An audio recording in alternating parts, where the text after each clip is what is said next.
Hello, my love. Good morning to you. I am thinking about you as always. I'm wondering how you are. I hope that you are well. I hope that you are awake and rested. I hope you are looking forward to the day that you have ahead of you. I hope that you are excited about your agenda, whatever it is. And I hope you have I hope that you have room for repair in your life, whether in the particular or writ large. I hope that you have that and are aware of the necessity of that. So, I was thinking about fear of success, and I've talked about this before in terms of how I felt that fear of success actually was an impediment to success. It was something that got in the way of me pursuing my writing at an earlier stage or pursuing it as vigorously as I did when I did. And I've talked about the idea of fear of success in that the change that it embodies or exemplifies for us and difficulties with that. But I think there's another aspect to it, and there's obviously the fear of failure. If you try to do something, you may not succeed. And so there is a risk of failure in that, which can be extremely daunting. What if I write a book and it does not get published? What if it is not accepted by any agents? That's not an easy pill to swallow.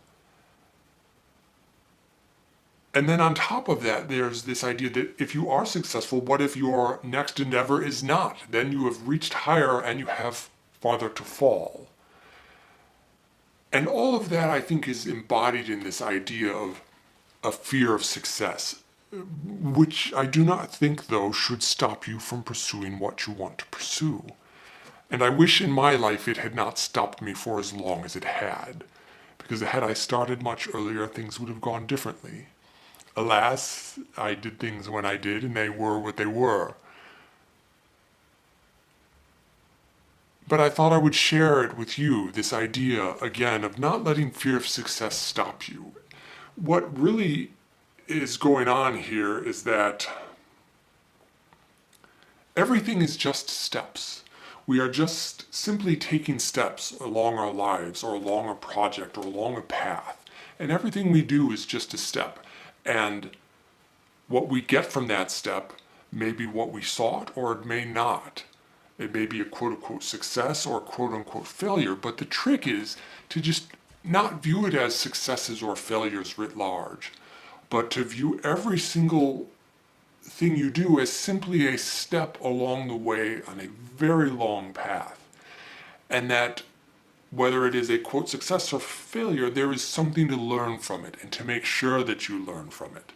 That's the trick.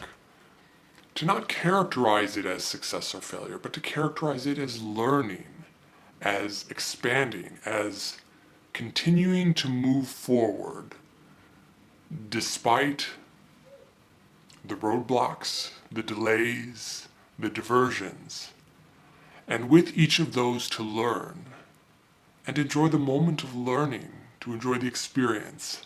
So,